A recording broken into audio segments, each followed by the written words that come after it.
About 10 days after 9/11, I went through the Pentagon and I saw Secretary Rumsfeld and Deputy Secretary Wolfowitz. I went downstairs just to say hello to some of the people on the Joint Staff who used to work for me, and one of the generals called me and he said, "Sir, you got to come in. You got to come in and talk to me a second." I said, "Well, you're too busy." He said, "No."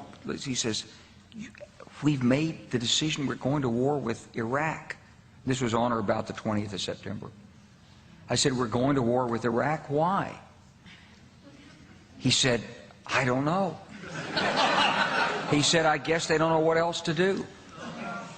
So I said, "Well, did they find some information connecting Saddam to Al-Qaeda?" He said, No. He says, "There's nothing new that way. They've just made the decision to go to war with Iraq." He said, "I guess it's like we don't know what to do about terrorists, but we've got a good military and we can take down governments." And he said, "I guess if the only tool you have is a hammer, every problem has to look like a nail."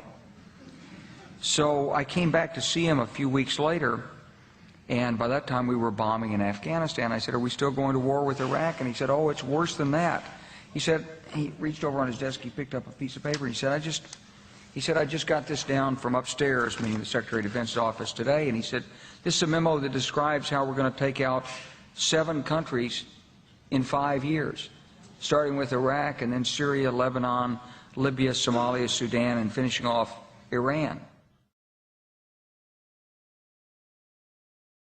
The truth is about the Middle East is, had there been no oil there, it would be like Africa. Nobody is threatening to intervene in Africa. The problem is the opposite. We keep asking for people to intervene and stop it. And there's no question that the presence of petroleum throughout the region has sparked great power involvement.